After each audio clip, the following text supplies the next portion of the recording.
Good evening. Welcome to Marburn Academy's Community Parent Seminar. So happy to have you all. My name is Stephanie Royal. I am the Executive Director of the Marburn Education Collaborative. And again, welcome. Before we begin, I want to share a little bit about Marburn. Marburn is the only school in Central Ohio that serves students with dyslexia and executive function difficulties, in addition to ADHD. We serve grades 1st through 12th. In addition to our day school program, the Marburn Education Collaborative supports students in our greater communities through resources and access to community resources. I would like to draw your attention to a few events we have coming up that you might have seen on the slideshow just a minute ago. On January 20th, this Saturday, we have an admission information session at 10 a.m. at Marburn Academy.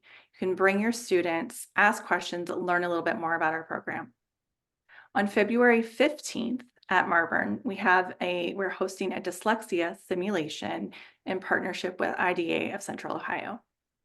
And on February 27th, we have a community parent seminar titled Understanding and Addressing Anxiety. Registration and more information about all of those events can be found on our website.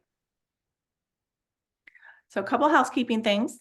If you have questions, there is a Q&A box at the bottom. Just put your questions in there.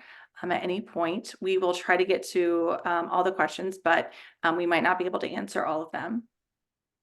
If you have any technical issues, put those in the chat box and that'll come to one of our moderators and we can help you manage through that. So without further ado, I am going to introduce our speakers for this evening. I have the honor of introducing Kristen Huneman and Ruth Rubin. So Kristen is the head of our middle division at Marburn Academy. She has been at Marburn since 2008 and the head of middle division for over 8 years. She works every day to support students and teachers in all aspects of middle school life. She creates those structures for executive function support in the middle school and has helped countless students thrive through her leadership and guidance. Ruth Rubin is our college guidance counselor in our high school, coordinator in our high school, and has been at Marburn since 2004. She teaches high schoolers executive function strategies and how to become self-aware of their learning strengths and needs. She has supported hundreds of students as they work through how to find success in both high school and after graduation. So without further ado, take it away. Okay, well, good evening. So I'm Kristen, and Ruth's on here too. So we're talking this evening about executive dysfunction and kind of how do you build skills for academic success in middle and high school. There we go.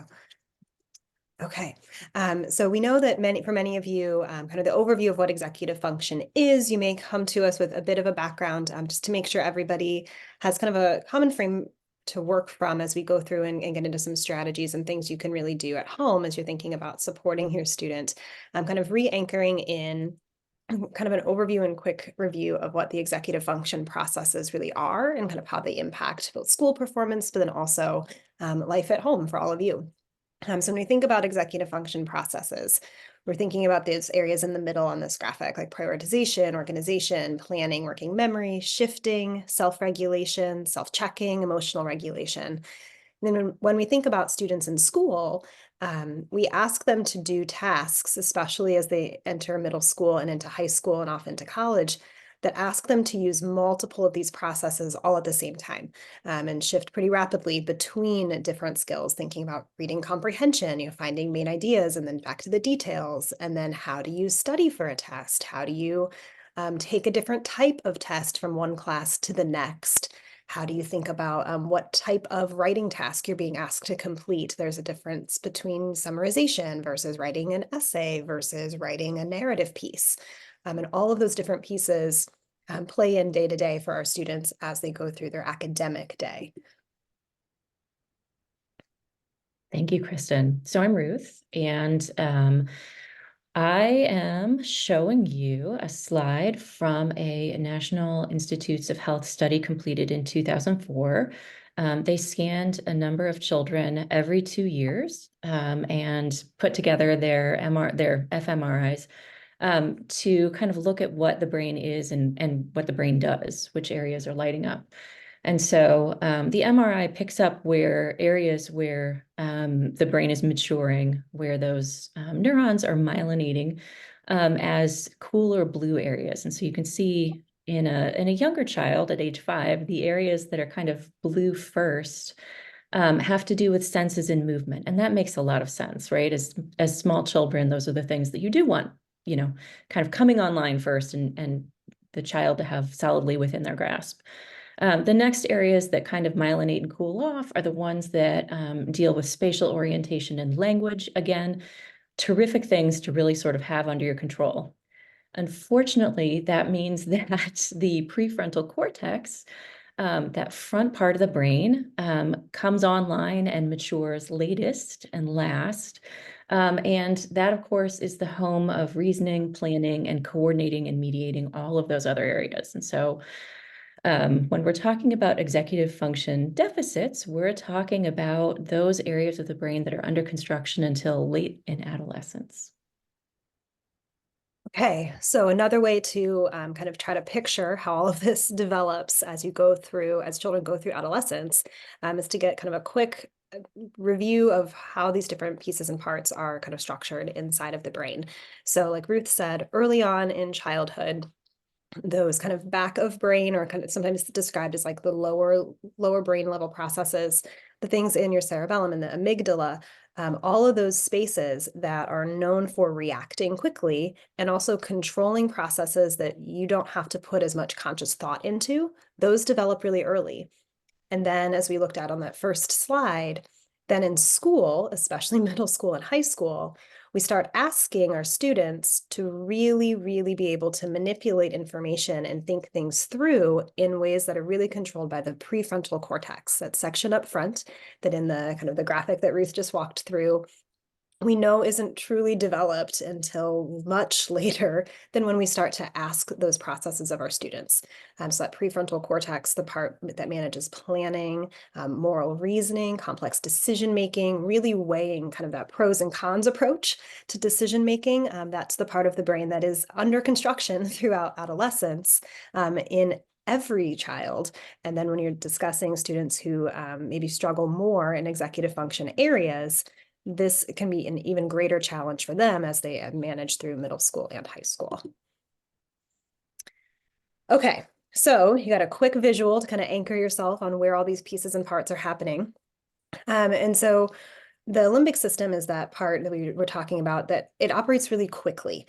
It is your reaction set. It's what reacts to a stimulus as it comes in. It's the thing where, if you touch the hot stove, your body automatically recoils back, all within that system. It's also the system that reacts primarily on emotion.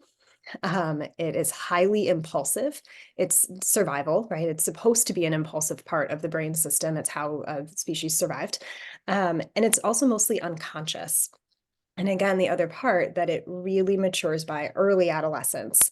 So when we think about teenagers and that really quick spike in emotion, or something happens and their emotional response feels almost immediate, that's because it is, and it's kind of this limbic system part is what's controlling that.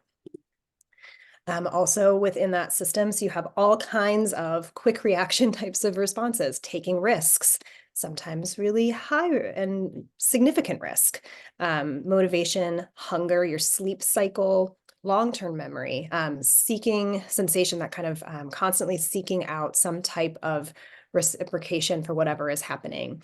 Impulsivity, high levels of it. That feeling of immediate need, like I need my needs met right now. All of that is within the limbic system. And again, is the part that is already relatively developed by the time students hit adolescence. And it's the part that isn't really controlled by logical thought process. Students aren't really pausing and thinking about things like, I'm going to decide to be hungry, right? None of us do that. It's all part of just what happens naturally within the brain inside of that limbic system. By way of contrast, the prefrontal cortex tends to be the part that operates much more slowly, develops logical, precise, consciously processed thoughts. And we know that it typically starts maturing mid-adolescence, potentially all the way through to the early 20s. And the interesting thing is that, in all of us, these systems are kind of equal and opposite, or, maybe not equal and opposite, but they recommend different behaviors, and we need both. We need to have the response to a hot stove, but we also need to have the conscious plan to not locate things near the hot stove, right? So to be successful, we need to have a connection and some coordination between the two parts of the brain so that we're getting the best possible outcome. The prefrontal cortex kind of characteristics are those things that take longer, the decision-making, the prioritizing, inhibiting impulses, right? So it's, by way of contrast from the limbic system, which just has an emotional response to everything, the prefrontal cortex lets us take a minute longer and think about how we want to respond. It's the home of reflecting, coordinating thought and emotion, self-control, strategy. It's an exciting one to see come online. And, last but not least, delaying gratification. I may well be hungry, but that doesn't mean I'm going to throw a temper tantrum, right? So one thing we wanted to make sure that we talked about to you is that a spike we're seeing these days is a spike in anxiety. And as we're working with students, we know that anxiety can frequently be one of those limbic system responses, but it can also be something deeper. And as we're working with students and we're thinking about anxiety responses, sometimes they come out of physiological needs, sometimes they come out of safety needs, and they're things that can be addressed relatively quickly before we are able to work with them on more sophisticated skills in the executive function domain, helping them to self-actualize who they are. But if you have a student who is experiencing an anxiety crisis, it's going to be very difficult to help them make sustained progress in their executive function abilities. But it's also not a thing that's like, it has to be all the way resolved every single time. It can, especially with young teenagers and older high schoolers, it can fluctuate. Right. And I think as Ruth and I were talking and planning for this presentation, thinking about how in any given situation, managing first through kind of that high emotional response, anxiety or otherwise, managing through that before getting into all of the beautiful logic and well thought out perspectives that all of you have as the people who love and care about them, remembering to take kind of that minute to get past that emotion spike so that you can actually get to some of the logic is really important, and will set us up well as we begin kind of the launch into.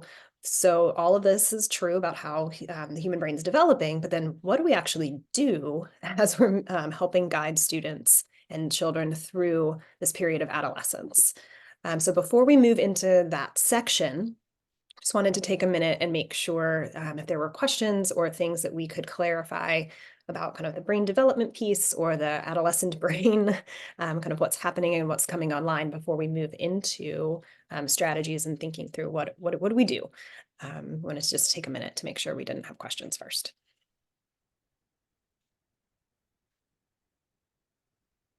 Nope, I don't think we have any current questions, but appreciate right. that under construction idea is a great way to think about it. So thank you. It matters as we go through adolescence. Okay. So what do we do? As Ruth and I were talking about this chunk of information, really kind of thinking of yourselves and anyone who works with adolescents or children, especially in the areas of developing executive function, thinking about this from kind of a coaching mentality or coaching structure. And so in any time where you're building skill, the importance of consistency, and that can be really tricky. We know that being consistent, repetitive, and then helping students or children to have a goal that they're really working towards, and thinking about changes in executive function as a goal-directed behavior across time. And that time part is really important. Many of you have probably heard varying statistics on how many times it takes to repeat something before you build it into a habit. One of the most common numbers that gets thrown out there is around 21 times. There's 21 repetitions will build a habit. And when you really look at the research, the number is much more complicated than that. Research will indicate that anywhere from 18 to 254 days of repeating the same habit or the same behavior for it to become habit is actually the norm, which is quite a range when you think about students. And so they kind of average it out to being really about 66 days for a behavior change to really begin to take root and become a habit. And we thought about, the timing of this presentation is perfect for talking about it, as many of us have set maybe a New Year's resolution or have thought about a behavior change that we want to make. And so often those New Year's resolutions get left by the wayside by about mid-February, which makes sense if you really understand the amount of intentional effort behind how you're going to make behavior change. It really does take intentional, repeated, consistent, and reinforced effort toward something to be able to make behavior changes. Another metaphor that you might use as you think about helping your student develop skill is the metaphor of a pot, a clay pot on a wheel. It starts off as a lump of clay. And although you may not know what final form it's going to take, you probably have some idea what, shape you want your vessel. Do you want it to be a bowl? Do you want it to be a pitcher? Do you want it to be a vase? Like, what kind of thing is it going to be?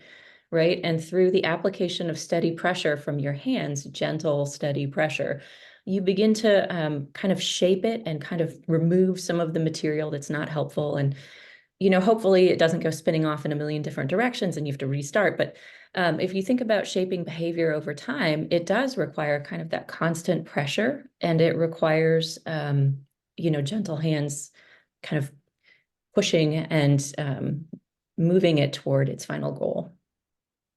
Another way you might think about it is kind of this idea of first you coach it, then you teach it directly, then you're modeling it, and then you're rewarding it. And so how do you kind of apply that within your house too? Schools, yes, are set up to do a lot of those pieces just within the nature of how school is structured. But how can you think about yourself as kind of coach and teacher within the executive function skill domain as students go through adolescence? One last sort of method that we talk about for helping build executive function skill is the I, we, you notion. That you demonstrating to your student how something works is really helpful, right? So long as you have their attention and they're kind of bought in and they're interested in seeing how it works. And then repeatedly doing it with them together. So it's the we part, right? So that they get some sense of the rhythm and the timing and the process, and that they can actually be successful. And then finally, after repetitions, releasing the responsibility to them to do solo. Perhaps you're still in the room, perhaps you're nearby, but that it's not like a one step, like I told you this one time, so it's going to work out. There really are multiple repetitions and multiple levels of kind of release of responsibility for many executive function skills to reach success. And probably not surprising to most of you who are on here, because you are working with adolescents, but they have also entered this time frame where they're really interested in a really big risk, gets them a really big reward. And I'm guessing you've noticed that those smaller token rewards that might have worked when they were younger to kind of help reinforce some of those skills or those habits that you wanted them to get aren't as effective. Doesn't mean never, but at home, I happen to have a 5 and a 9-year-old. They are still very motivated for the most part, generally, if they're interested, by some amount of like, here's a sticker, hey, we can do this, as long as I'm consistent and repetitive and I don't forget. But there's still that piece where that happens. And so then as we move into adolescence, it's figuring out how do we motivate and reinforce and reward in a way that feels age appropriate for our students as they've entered the world of adolescence.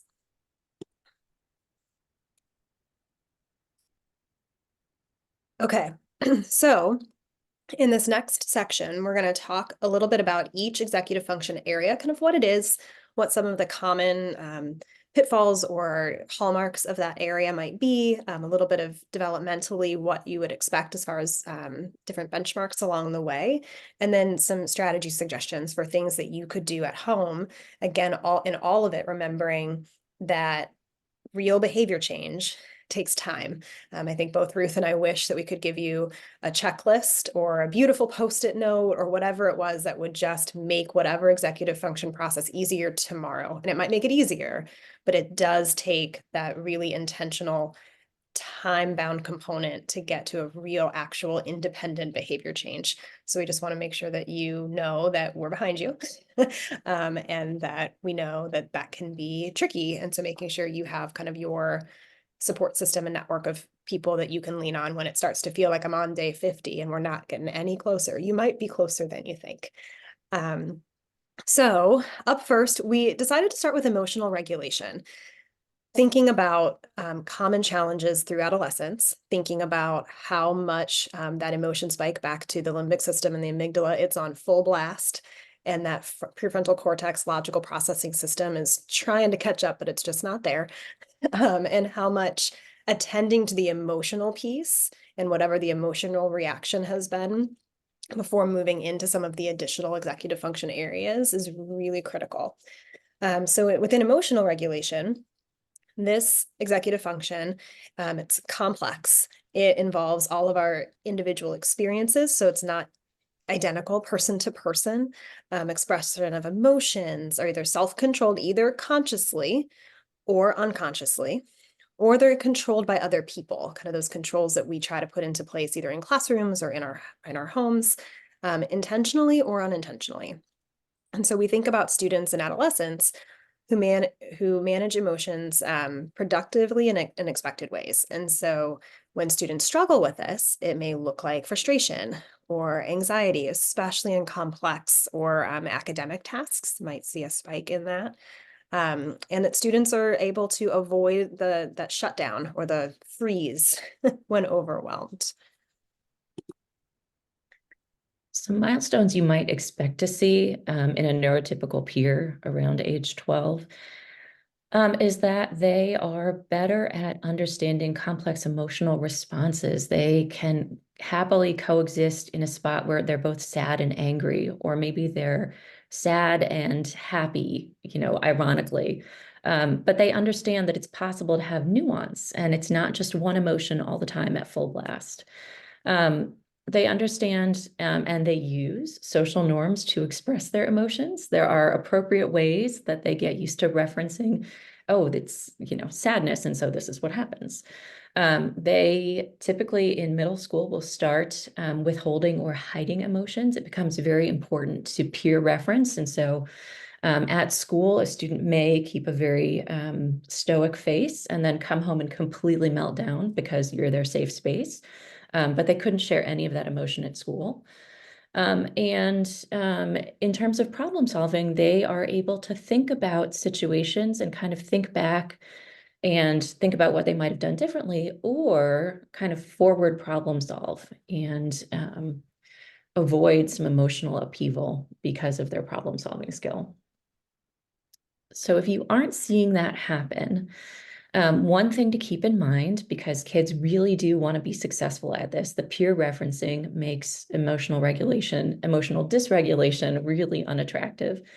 They tend to be much more successful when there is a set of consistent expectations and rules, when they know what to kind of navigate along according to. It helps them know how and when to process their emotion and what to do about it.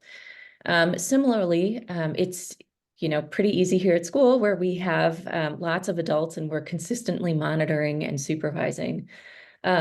But it's important too at home to think about the places and spaces that feel dangerous to them.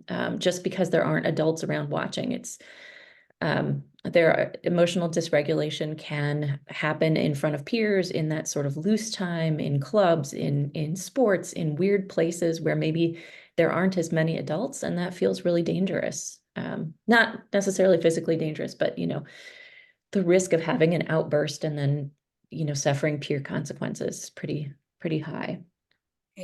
So as you think about yourself again, as coach, as mentor, as teacher, kind of mentoring and redirecting when you see things happen as best as you can, again, keeping in mind that social protection piece of not kind of calling them out in a way that would be embarrassing to the peers. But if you do happen to notice an interaction, having the conversation later and being able to process through what happened. Obviously intervening when appropriate. Sometimes even adolescents benefit from a friendly adult walking by and just being like, hey, what's going on? That can happen. Role playing and discussion, kind of that back and forth, like, okay, well, let's play that out for a second. If Susie says that to you tomorrow, what are some things you could say back? What are some ways you could respond? If you start to feel like this, what are your choices? Let's think that through, and helping them to kind of think through and role play it ahead of time and outside of the emotional situation gives them a better chance. Again, over time, it doesn't work perfectly every time or even the first time, but helps them have ways to begin to think about, okay, I could practice how I would actually react instead of just reacting. And as you're watching out, sometimes I think about the I, we, you part here is if you are able to say, gosh, I feel like I'm really tired and cranky. And I know I'm not at my best when I'm like that, right? And then opening yourself up to that kind of awareness with your child will really help them maybe start taking note of places where they are fatigued and frustrated and experiencing difficulty. Or just, sort of noticing when they are and helping them pick up the signals that things aren't looking so great for them. And you've noticed that perhaps that's a spot where they experience emotional dysregulation and need some help. Once you've noticed that they are cranky, frustrated, tired, a kind of looming meltdown on the way, it's really important to be able to teach de-escalation strategies, to use them, to be able to give them words, but to know that right there in the middle of an amygdala reaction, you're not going to make significant progress, right? So you have to do the de-escalation first, and then you can do the sort of reflection and hard work when everybody's calmed down and ready to go. So a couple of different ideas for different things you can try. Maybe your kiddo is one of the ones for whom physical movement really makes a difference. If they're a runner or a walker or a trampoline user or a throw the ball against the backstop kind of person, right? That kind of getting physical energy out can really improve the hormones flooding through them, but can also give them a way to sort of take a minute and breathe and get out of the situation. Perhaps they're the kind of person who needs some other kind of distraction. Maybe they need a coloring page or some drawing or some journaling time. Perhaps they just need to do a brain dump and either through a journal and writing or chatting with someone whom they trust to get it all out before they're able to process it. And as they're doing the brain dump, the most important part is to kind of squeeze all the air out of the balloon, listen to every single thing. Listen, but really listen for them as they deflate to get it all out and then be ready to do the processing. Yeah, I think when we have students at school who we know this is their way to get it all out, once you think that they're done, asking again, is there anything else? What else do you want me to know? What else do you want to share? Like continuing to prompt until they finally look at you and go, that's it. Then you kind of know that you've gotten to the end of whatever the list is. And then you can begin the process of going back to figuring out kind of that logical, okay, now what are we going to do? Okay. Yeah. That's executive function area 1. Excellent. So now we're going to move into shifting and flexible problem solving. So this is that area of executive function that's responsible for switching easily between approaches, looking at something in a new way. We think about students or children being able to shift and accept other perspectives as just as important or real as their own perspective or their own viewpoint. beginning to understand that different responses, the way they actually respond, could have a different thing happen at the end, a different outcome. The ability to switch between tasks, especially highly detailed ones, and switch back and forth. That kind of in school, that writing versus editing are actually two very different processes, and being able to switch between which thing they're being asked to do. Are they being asked to generate? Or are they being asked to go back and really refine and review? Similarly, shifting between looking at the main idea or the big picture versus the details. Sometimes you might have heard this referred to as kind of seeing the forest for the trees, kind of that idea. And So, so, yeah, yeah. go ahead. No, so a couple of milestones to think about as kids develop neurotypically. By age 12, many students will already have started shifting classes, switching classes, whether it's one class a day or an entire schedule of different teachers. Being able to shift their attention from one class and transition into the next one, being able to shift their attention from one task to the other pretty solidly and no longer sort of wind up kind of stuck doing the same thing they were doing for earlier hours in a row.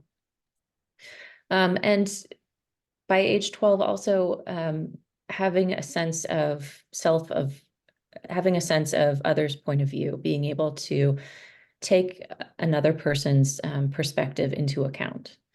A little bit later on, but still within the high school range, we tend to see students who are problem solving, which sounds weird to call it a shifting and flexible problem solving piece, but that students are able to actually think all the way through the different parts of a problem and get themselves to the end. Because they're high schoolers, it doesn't mean that they are going to be consistent. It is a hallmark of adolescence. And it doesn't mean that the decisions that they reach or the solutions they reach are necessarily the ones we would have reached, right? They definitely want control over decisions. Control is one of the big quests of late adolescence. And they frequently question and challenge the rule, whatever it is. They definitely don't want to just accept something. They are going to have to think it over, decide if they agree with it, and then if they are going to obey it. And that is all totally developmentally appropriate. So if you're seeing your student having difficulties with shifting and flexible problem solving during the day, you might consider using a couple of things, as you're working with them later in the day. We will frequently see students who are having difficulty going from the ideating stage to the generating stage. And so using graphic organizers, some kind of linear outline, looking at some kind of a project plan. Doesn't have to be a school-related project, could easily be like building a birdhouse, could be packing for a trip, right? But having some sort of a template that they can go through can be really helpful. Similarly, looking at any kind of plan for tasks, looking at study guides, looking at anything that's going to help remind them that there were earlier pieces and there are later pieces, and that all together, all the pieces create something that you can move forward with. Yeah. Um, I think within that too, students who are struggling a little bit with kind of this shifting and the flexibility piece may not come up with on their own that the outline that really worked for them in their English class could also help them in their social studies class, and that kind of generalization of strategies across areas. They need some direct support to see that those pieces actually transfer. And kind of the opposite of that, they need some support to figure out what the subject specific or the task specific type of organizer might be, if it's not one that they can just take whatever they were going to do to figure out their practice schedule for piano, if that's not going to actually transfer to writing the research paper, helping them see why those are different, similar tasks, but maybe not exactly the same, and how they need to adjust their approach to fit it all in. We at Marburn have often talked about this idea of event plus response. Again, response is where you actually have the control equals your outcome. So this is from Above the Line by Urban Meyer. You may have heard of it at different points. But thinking about, none of us get to pick the events that really happen to us day to day. We don't get to pick that there was extra traffic this morning, didn't get to pick the weather and the little bit slippery roads as we ran through on our way to work today. But our responses to that has a direct impact on the outcomes. So if my response to the slippery roads today was to leave at the exact same time, just hoping I would make it right at report time per usual, my response of not really planning and not deciding to leave a little bit earlier has an impact on whether or not I make it on time. I can't pick the weather.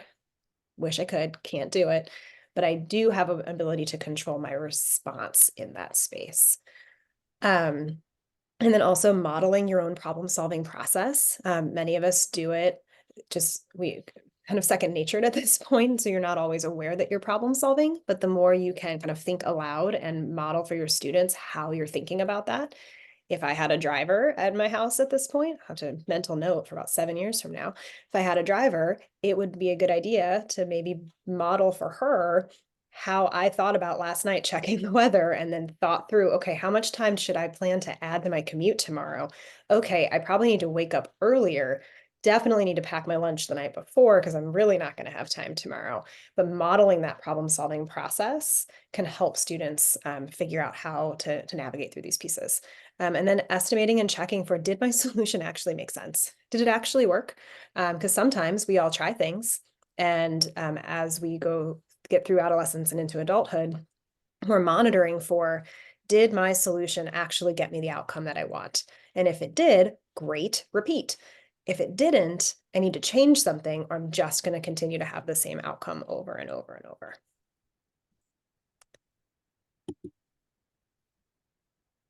All right. All right. Third domain that we wanted to talk about with executive function is the self-monitoring and self-checking domain. And kind of the hallmark of this is when students are able to independently and successfully complete tasks. So remembering what the task is, when it needs to be completed, that's an oldie but goodie, right?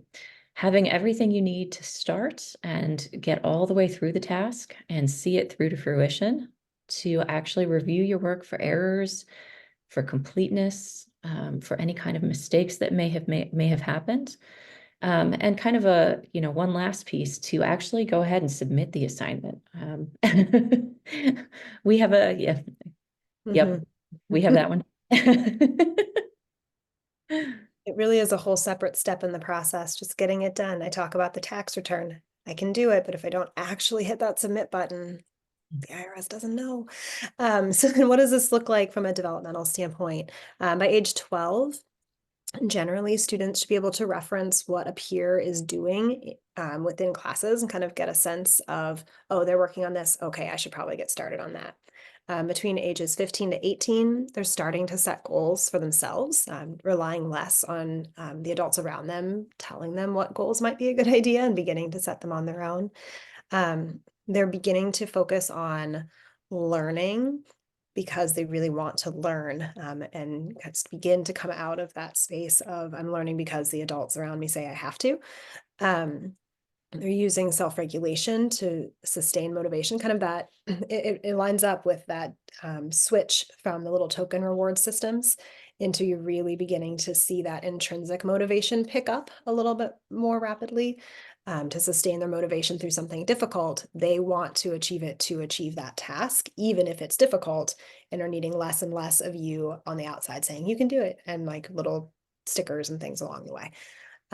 They are beginning to monitor their own work and check and revise and then correct it. Middle school is my day-to-day. So middle school students are notorious for, well, I did it, so therefore it is done. What do you mean I should edit this? But by the time they're moving through high school, that idea of self-checking and identifying errors and then adjusting becomes online, and independently being able to follow an agenda or a plan. So what are some things that you can try? So All right. so things like timers, checklists, important little asterisk on the checklists, ideally developed with your student, and thinking about the pieces in a process or in a sequence that they need to have. And along with that, putting whatever that checklist, that reminder, that little blinking timer in a place where they would naturally go to look for it. If they look at their mirror first thing in the morning, maybe that's where it goes. If they need to, open their door, maybe it goes right on the back of that. Whatever that space is that the student is going to actually look at is where those pieces should go, especially early on in that like coaching and reinforcement process. And then the idea of specific time to check for quality once their task is done. So thinking about, yes, in academic work, also at home, if they are asked to, clean their room, there's the time for clean the room, ideally with a really relatively specific checklist of what that actually means to you, what it means to them, and making sure those line up. And then after it's done, that time for, okay, now go back and double check. Are all of the pieces actually done? And sometimes breaking that up into separate processes. There's the follow the checklist, do the task, and then and then dedicated time to actually go back and make sure the task was done as they would want it to be. We talked a little bit about posting checklists where it makes sense, but the geography of memory is so strong. So if you always have your keys hanging in the same place, that's how many of us are successful, right? If my keys are in the wrong place, I don't even know where to start my day. But relying on those kinds of visual cues to help your students as well, and just knowing that they are helpful in knowing where something would be useful to them. So if your lunchbox has to go near your keys, if your lunchbox has to go near your backpack, and your backpack always goes in the same place, and building up systems, putting Post-it notes on their, to the left of their trackpad on their laptops, if that's a place where they look frequently, thinking about where to put those visual reminders that can say helpful things like, did you turn it in, right? And as we think about creating goals for what to include, I think about kind of previewing things that are coming next. If we're going on a family trip, we'll take a few minutes and just say like, all right, we're going somewhere warm. Anybody have anything in particular they want to make sure is included? And we'll actually start a laundry basket full of stuff to make sure it goes. Like, oh, I promised Aunt Rebecca I would bring the X, Y, and Z. So let's put it in the laundry basket. That way it's going to hopefully make it in the car on the trip, right? So as you're thinking about, and as you're transparent about what things you're planning for, it can be really helpful for your student to start making some of those kind of self-monitoring. All right, I'm going somewhere warm. I'm going to school. I'm going to soccer practice. What kinds of things do I need to include in my bag, in my basket, in my bucket, whatever it is? And thinking about and modeling perhaps the reflection and adjusting part of the program. Once you get back, did I actually wear all of the clothes that I packed? Did I remember to read the weather forecast ahead of time? So I wound up with a suitcase full of the wrong weather clothes, right?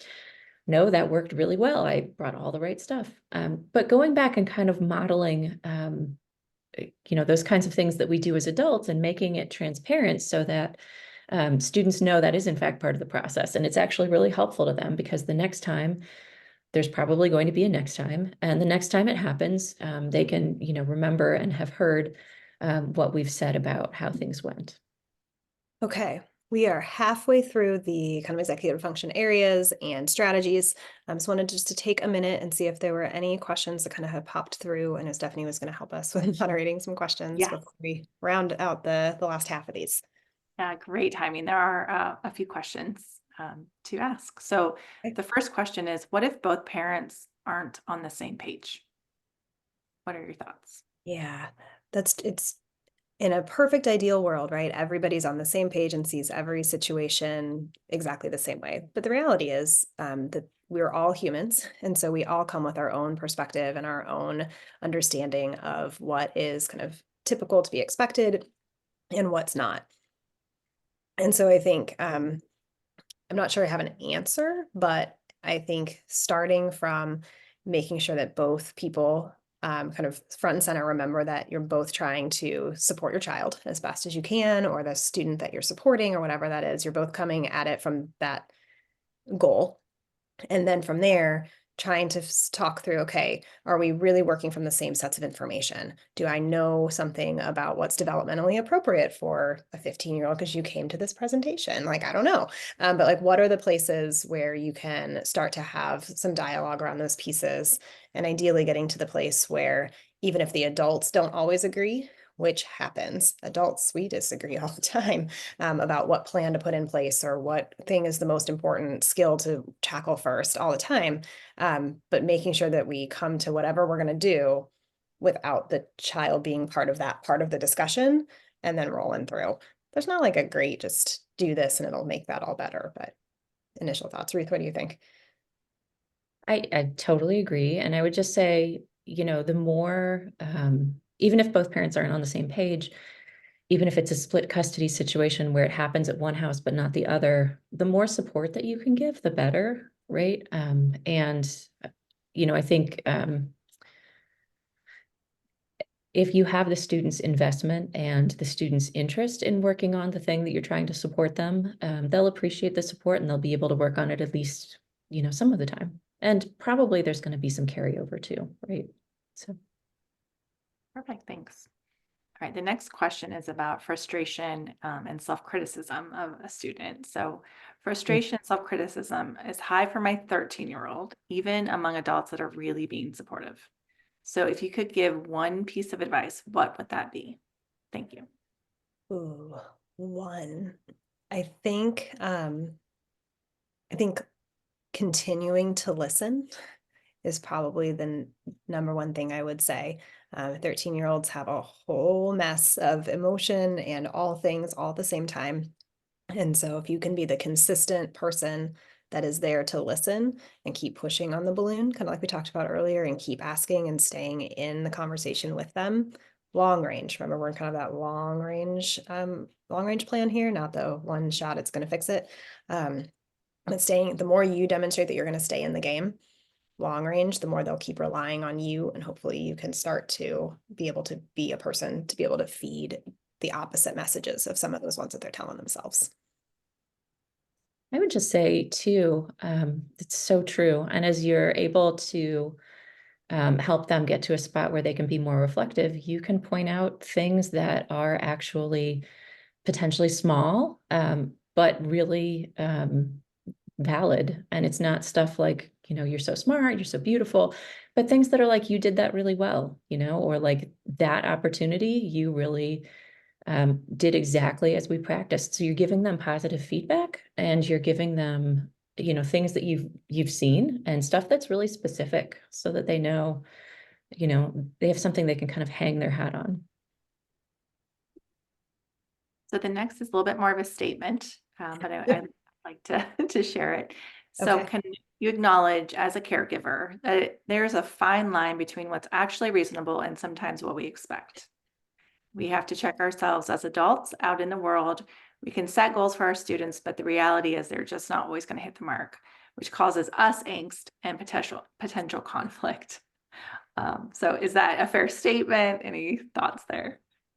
Yeah, Totally. no, I think definitely a fair statement.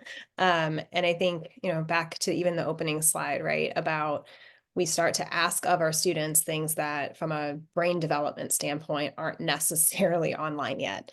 And so how do we, as the adults in the space that arguably are the ones putting some of those expectations on them, whether at home or at school, how are we keeping in check? Okay, how independent should they really be in this skill at 13? Okay, what do I need to do to help scaffold them toward that independence? Or what do I need to do because they have to do this anyway? Okay, how can I support and move them along the way? I do think fair and valid statement, absolutely. Okay. All right. And one more question, is that Okay. okay? Or do we want to move I on? think we'll just move at rapid pace for the last half of these areas. We can do it. Okay. So how does medicating a child affect these issues and resolutions? Do the meds place the ADHD child on the same level as a typical peer, for example? So how does that impact executive function skills? Ruth, you want to go first or you want me to? Yeah, you go first. Okay, cool. All right, so step one, Ruth and I are not medical doctors. Disclaimer number one. But the best description I've ever heard about medication and trying to help students make sense of it and also families is that the medication itself isn't going to create executive function skills. It's not going to suddenly bring all these things online and then it's ready. What it does is help tone down some of those other rapidly firing chemicals in their brains that allow them to pause a second to be able to access the control panel. So it's not that if they're on a medication, that's going to completely dull the limbic system to the point where they're not really they're not reacting to impulse ever, and they're just logically thinking, but it can slow down some of those different chemicals and the neuro pieces in their brains enough to be able to access more of the control to be able to think it through. But it's not going to necessarily have them suddenly look like a student who does not have ADHD. It helps access the controls a little bit quicker. Again, not a doctor. Yeah, So it's there's perfect. that. I mean, typically you'll see behavioral and structure and coaching is really effective because the medication's not going to teach those skills, just puts them in Right. place to be able to access some of those. So, yeah, okay, great. Thank you. Okay, we're gonna go quickly through the rest of these so that we can get to kind of the rest of the Q&A at the end. All right, so Ruth, working memory. All right, so fourth executive function domain, working memory, is actually mediated by the prefrontal cortex, interestingly, and it's the spot in your memory where you kind of have stuff that you're immediately working on, right? So when kids have deficits here, they'll feel like they've been so successful on a quiz or on a test that was relatively short term, but they haven't done the work to encode it in their long-term memories. They brought the shin guards, but they forgot the cleats, right? There's something not quite working out with remembering to bring supplies to the right places or taking supplies home from the right places.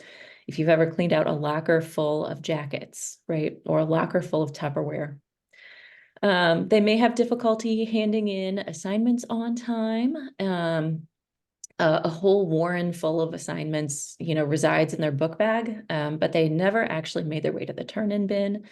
They aren't believers in checking for careless errors, and to assign motive and say something's careless, it wasn't. They carefully recorded whatever their response was. However, if they had maybe taken a second look at it, it might not have passed muster. Right. And so then from a milestone standpoint, typically by about age 6, children should be able to remember and then do about 3 instructions in a row. And by the age of 10, about 5. And then officially, usually up to 7, but even as adults, if you kind of ask even adults to do, 7 tasks in a row without any type of memory check, some might be successful with that. Others, your mileage may vary on exactly how many, but typically about 3 commands or 3 instructions, and then 5. And so when students struggle with this, what do you do? So things like attending to details, kind of back to that, giving a verbal cue, or giving visual cues, whether that's changing your font or your color or the placement of different things. And then this idea of repetition, rehearsal, review, right? Like, so the more repeated and then practiced and then gone back and review can help students retain the information in their working memory. So maybe that's repeating the steps out loud. Like, so that's okay, I want you to go upstairs, put your shoes away and bring in the laundry basket. Okay, what did I ask you to do? And having them repeat it back to you and process out loud can be a helpful strategy. Having students copy the list or the information, whole other seminar topic, Stephanie, on whether or not handwriting it or typing it and all of that stuff. But copying lists and information so that they are doing some of the logical processing and the actual retaining of the pieces of information can be helpful. We also talk a lot about how attaching individual discrete pieces of information to other pieces of information helps encode it more strongly, and how whether you're creating a timeline full of these pieces of information so you have a relative sense of where they are, or you're creating a mind map or some kind of chart or a web interlinking all of the details you're trying to study, in some way to provide a way of organizing them so that it's not just a bit here and a bit there and a bit there, so that there's actually, a way to make sense of a large number of pieces all at once. And then also to use strategies like, a rhyme or a mnemonic tool or something else to link bits of information again to other known pieces of information. If you can, stick it together with more things, the more rich your neural network is, the more likely you are to hang on to it, or have at least a place where you can go, oh my goodness, I don't know exactly about that, but I remember we worked on that in the biology class, and that's something related to the idea of, right? We also talk a lot about chunking and how chunking can be used as a really important strategy for working memory. That if you're just asked to remember a list of 100 things with no sort of relation to each other, it's really impossible, right? But if you have a list of 5 cities and 5 states and 5, so you're looking at blocks of 5, you can manage that more easily, perhaps, whether it's a verbal thing, like a list of directions, or whether it's a visual thing, to take those smaller bits and kind of put them together into a piece, is really helpful. And then also to work on, going back to that list of 100 things, if you figure out what the categories are, right? You might not remember that you had 100 things, but you might say, I remember I had some cities, I remember I had some states, and then you can think about what else you remember that might have fallen under those categories. So other really useful strategies to think about. Okay, on to organizing. And in this area, as you might have guessed, this is how we arrange information. It's how we think about systems and creating like structures for how we categorize and keep track of information. So in school, this might be summarizing ideas, also kind of organizing your physical materials in your workspace, also how we organize our time and allocate time to different tasks. So a neurotypical 12-year-old can categorize details and come up with those key overarching ideas. They can have, they typically will have an idea for how they're going to arrange their materials and kind of their own sense of order.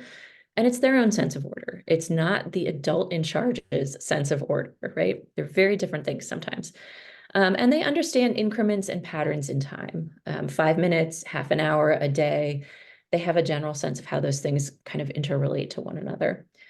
By the time they're entering high school, a neurotypical student can identify main idea and supporting details, summarize effectively, do all those sorts of like higher order thinking pieces with them.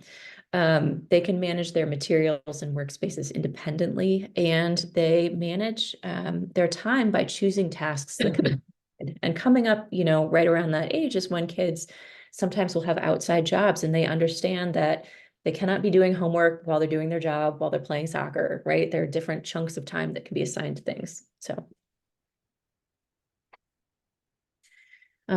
if you're looking to help build strategy in organization, again, consistent routines and predictability is a big piece of it. As they enter the house, there's a place to put their backpack, right? There's a place where the car keys go.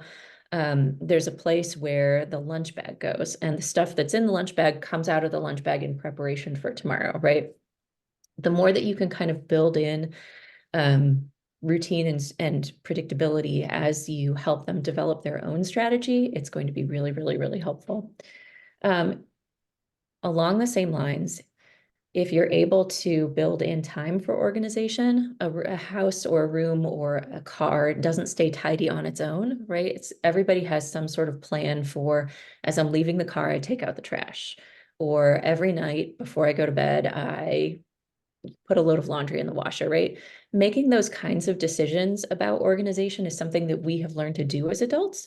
we tend to be much less good at helping kids understand and kind of pulling back the curtain so they can see us working frantically at those pieces. But the more we can do that, the more it helps them build that system in for themselves. And checklists are really, really, really fantastic. We used to use a luggage tag on my oldest son's baseball bag when he was playing baseball. And on the luggage tag, it had water bottle, bat, glove, right? All the pieces that he needed so that he could just flip it over and look really quickly. He didn't like using it, of course. So after a number of successful repetitions, the checklist went away. But boy, did he need that checklist, because the first couple of times we had to drive to a field with an extra set of cleats, not good. So providing the checklist, really, really, really important. Right. And then learning and figuring out as you're, again, coaching your student, do they think about their organization strategy from kind of that top down or bottom up? Are they a big picture, I need to see how my whole room is going to look once it's cleaned up? Or are they, I need to look at each part of my room and look at it that way? It turns out neither one is right or wrong. Either way, it gets to the outcome of the room is clean, but figuring out which way doesn't feel overwhelming for them and which way leads them to being able to successfully complete it, ideally with less and less support from you, is a big important piece of this. And along with that, there isn't a one size fits all or a right or wrong way to think about organizing. And so figuring out what works for your student, and that it may or may not match your own organizational structure and your own organizational preferences, and that's actually okay. But kind of figuring out how to then live kind of in peace and harmony in one space if your organizing systems are different. But how do you ideally help them identify what works for them so that they can build the independence, so that you aren't the one always stuffing the soccer bag, stuffing the dance bag, making sure they have all of their things because you want to transfer that to them, and figuring out how they need to think about it is a really important piece. Okay. We're All so right. close on time. Our sixth Okay. topic, goal setting, planning, prioritizing, right? So related to organization, the goal setting piece is really, how do you order things based on the relative importance of them? How do you set priorities? So making sure that you have enough time to complete all the parts of the assignment, making sure that you've actually planned out completing all the parts of the assignment, making sure that the critical details make their way in there, and making sure that the biggest projects, the biggest tests, the biggest things that are out there take more time, right? Sometimes students just don't know. If I have a pop quiz, that's not the same importance, relatively speaking, as studying for a test. And for one, I can be unprepared; for the other, no, right? Thinking about how to allocate time. As Kristen said, many students will be okay with the generating part, but not so great on the editing part. So in related news, thinking about the difference between information in and sort of the reading and research process versus making sure that you're actually able to then take it, turn it into notes, and then turn it into, a written piece, and then finally saving time for the editing chunk. So age 12, students in theory can independently and accurately estimate the amount of time for simple tasks. And then by age 15, they can start to develop their own routine to accomplish tasks, short-term, long-term assignments within academic realm, personal realm, balancing all of the pieces. Like Ruth said earlier, many students start to pick up part-time jobs at this point, and so being able to balance all between those. And when we're thinking about prioritization, this is an area where students definitely need their adult support coach person helping them think through what big priorities are. Because remembering middle school, social is everything. So if it is getting on to play Fortnite with my friends, that is in their head the biggest priority task they need to complete that evening. Meanwhile, in our adult world, we're going, no, the test you have tomorrow is your biggest priority. And they're like, I don't think so. And so helping them navigate between what feels like highly competing priorities is really an important part of this. All right.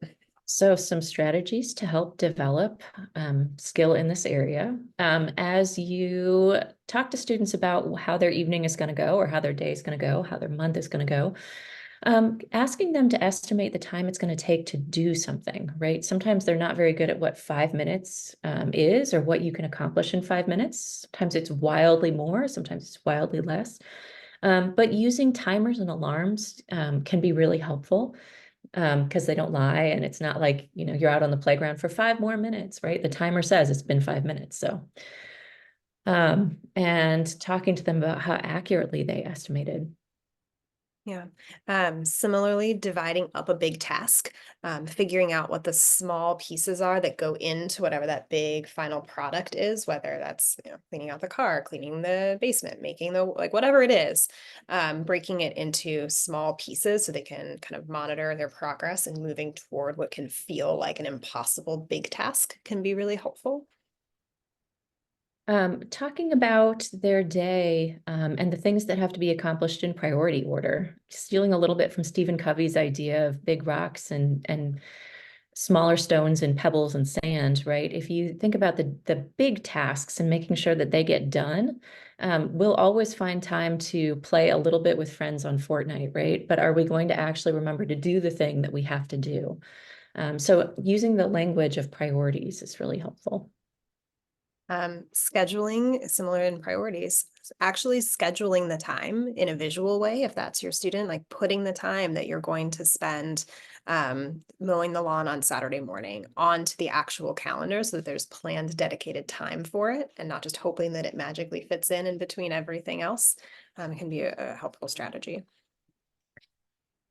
So again, back to IWU, if you yourself are able to model your thoughts about how you've spent your time. I've noticed I have a habit where I don't read as much as I would like, and I'm really going to start, you know, building in half-hour of reading time before bed every night. So like that's uninterrupted mom reading time, and then being conscious about using it, right?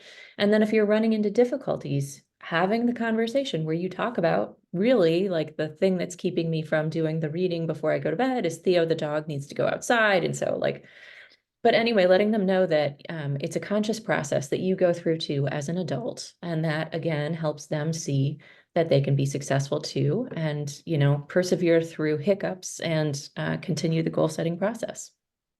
Right. And along with that, kind of this family meeting idea, there are wealth of resources out there about different structures you could use, but they can be as basic as, okay, on Saturday morning, as a whole family unit, we're going to look at our week and figure out where are the pressure points, where are the things that are outside of our normal routine that everybody needs to be aware of. What do we need to adjust ahead of time so that everybody starts to be part of that process and it's not just on the adults, especially as kids get older and into high school, helping them begin to see how much in the adult world you're thinking through, not just, okay, what's the next 10 minutes on my calendar tell me, but no, really, when I start to look today, this weekend, this week, this month, what do I need to take into account and what do I need to adjust? Okay. So this final piece is really for you, and we'll take some questions right before. I know we're nearly to the end of our session, but many of you have, I'm sure at this point, probably seen some version of SMART goals. But kind of this idea of we've thrown a ton of information at you, various strategies. We're hoping at least maybe one sounded like, you know what, maybe I could tackle that. I feel like that's manageable in my world. But thinking about giving yourself permission to start really small, to start and with your students' buy-in. Middle school, high school, adolescent age kids are at the place where having them in it with you matters a ton. Just you saying to them, okay, here's the list of 4 things we're going to work on over the next month probably isn't going to get you very far. And so opening up those conversations with your adolescent about, okay, what's something you want to improve? What do we want to get better at as a family? What do we want to work on together? Kind of back into that I and we before you're saying, okay, what are you going to work on? It's what are we going to work on together? And then having a structure that you can use to set that goal for yourself. We picked the SMART goal as a way to kind of think about it. So I think we found a graphic. There you go. It's like, oh yeah. So the words, we always think it's helpful just to make sure that the goal is as specific as possible, that there's something measurable in it. If I'm going to try and spend more time in the pool, right, I actually have to keep track of the time because that's really important. Making sure that your goal is actually attainable. And as Kristen said, it's a small enough bite of a goal that it's something you can actually reach. It's not big, like, my kid is going to always be on time for everything. That it's both relevant and reasonable, and it moves you toward the bigger goal that you have in mind, thinking about the idea of shaping a clay pot. And that there's a time-bound piece to it. By June, we're going to have this under control because there's some really big, exciting reward, right? Right. And then finding a way to track progress, whether that is a chart, if your student is motivated by that kind of thing, whether it's a weekly check-in or a daily check-in, like whatever that is, and then providing the time to actually refine or reflect or adjust. Sometimes we set goals and it turns out that for whatever set of reasons, that's not the right goal at the time, even though we thought maybe it was. And that modeling and walking them through that it is okay to have a goal in mind that you want to work toward. And then you've given it a while, and for whatever set of other reasons, you might shift, and that's okay too. But kind of keeping in mind that if they're in it with you and you're going for an actual behavior change, to help them know too that this is going to take time. Remember back to on average 66 days, but turns out like 18 to 254 is the whole range. So it can take time, and that is okay. All right, so that's kind of your takeaway piece to be thinking about, like what is one thing that maybe you and your student are going to tackle. And I know we have just a few minutes left. So back over to Stephanie. Any final questions that we can answer before we wrap up?